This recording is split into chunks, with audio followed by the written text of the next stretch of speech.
Sourate 94, versets 5 à 6. Il ne dit pas après la difficulté. Il ne dit pas plus tard. Il ne dit pas un jour.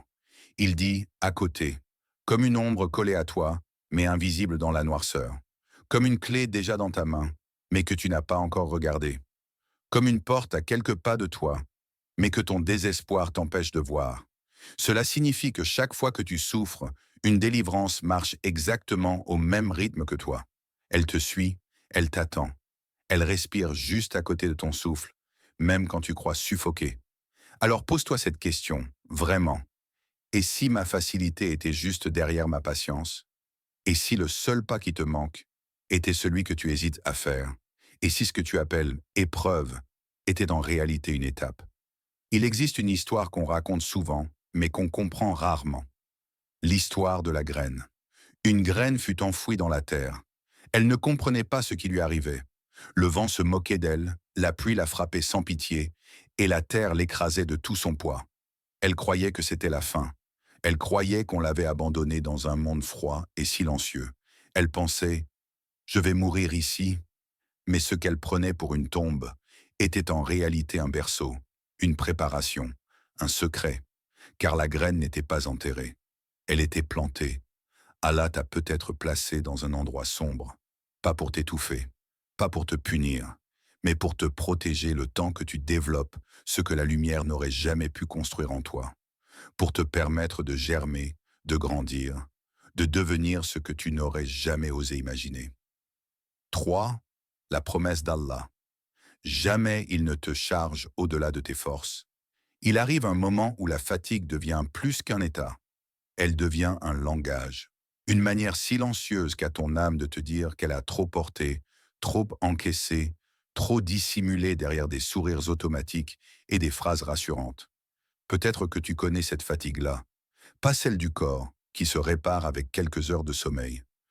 Non, cette fatigue profonde, qui s'accroche au cœur et résiste à tout. Celle qui te fait dire « je n'y arrive plus ». Celle qui murmure « je suis trop fatigué ». Celle qui pèse tellement lourd que tu te surprends à penser « c'est trop pour moi ». Et dans cette obscurité intérieure où tu crois perdre pied, une parole descend comme une lumière discrète. Allah n'impose à aucune âme une charge supérieure à sa capacité. Sourate 2, verset 286.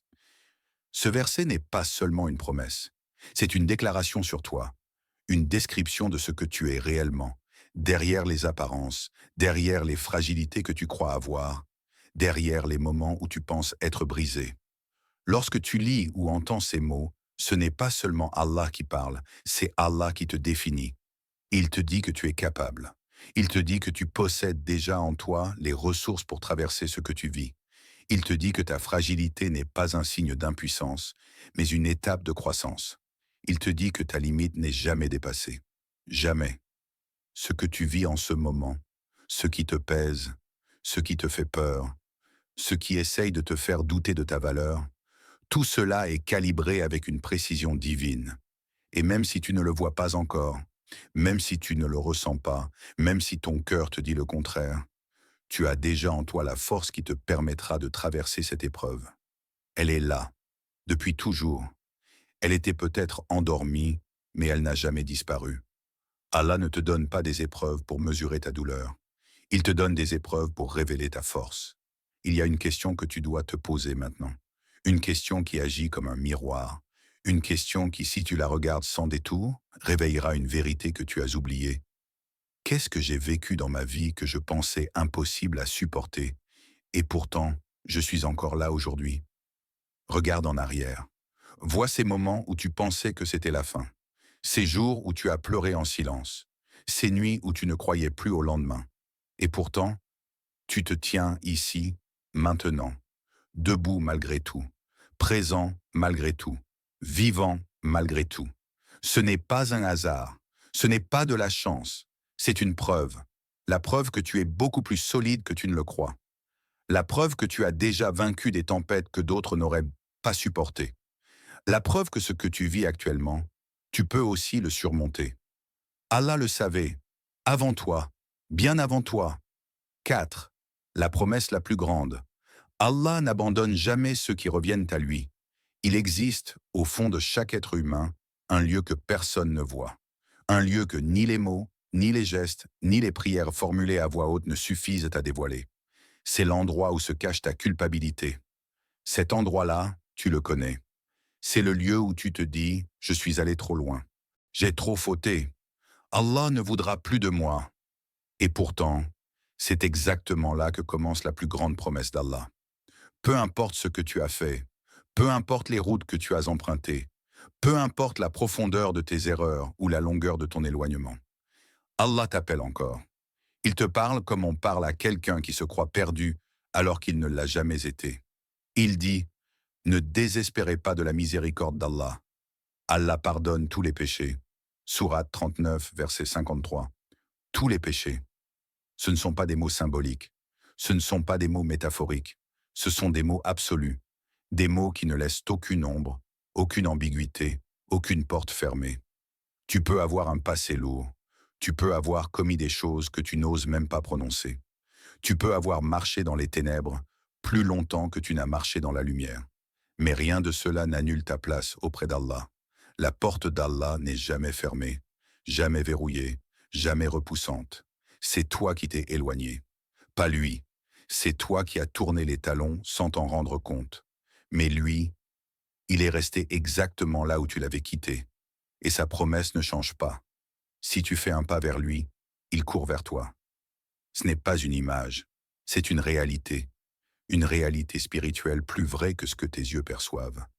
Il existe une histoire que les sages racontent, l'histoire d'un homme qui avait quitté sa maison il y a si longtemps qu'il ne se souvenait même plus du chemin du retour. Les années avaient passé, les erreurs s'étaient accumulées, le remords avait creusé dans son cœur des abîmes qu'il croyait impossibles à combler. Il pensait que sa famille ne voudrait plus jamais de lui, que son père détournerait le regard, qu'on ne l'accepterait plus. Un jour, il n'en pouvait plus. Sa solitude pesait comme une montagne. Alors il se mit en route, sans savoir s'il serait accueilli ou rejeté. Chaque pas lui arrachait une peur, chaque souvenir lui rappelait ce qu'il avait gâché. Mais il marcha quand même. Quand il arriva devant la maison, il vit une lumière. La porte était ouverte, et son père, si vieux désormais, se tenait là. Il n'avait pas les bras croisés, il n'avait pas un regard dur, il n'avait pas préparé des reproches. Il avait les bras ouverts, il l'attendait depuis tout ce temps.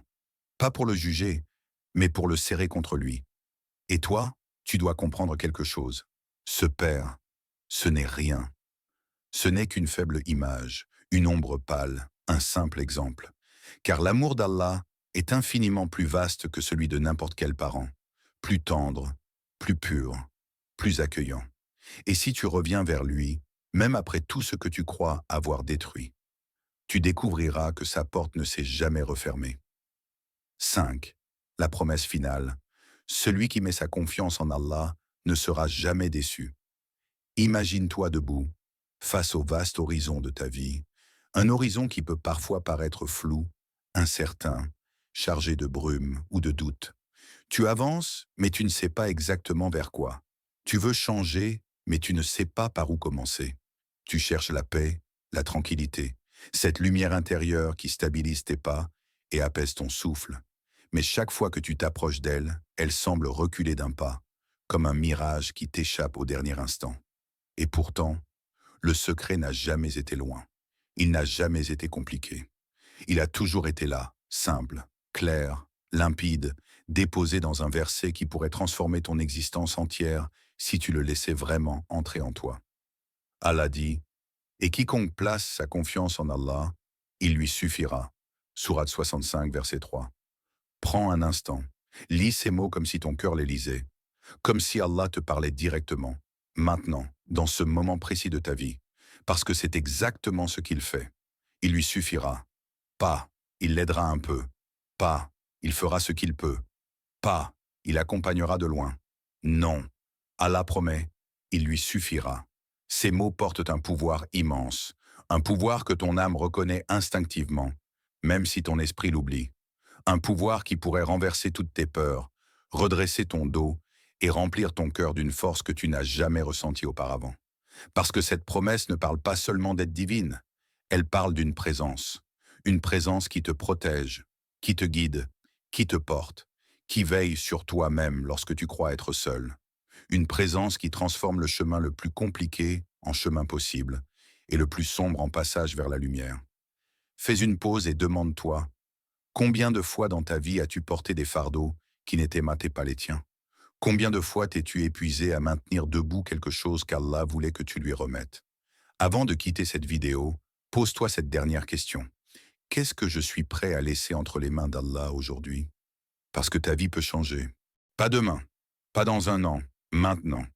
Si tu décides de ne pas ignorer la promesse d'Allah, rappelle-toi, Allah t'entend, Allah te voit, Allah sait, Allah promet, et Allah ne manque jamais sa promesse. Et Allah n'est jamais en défaut dans sa promesse. Sourate 3, verset 9.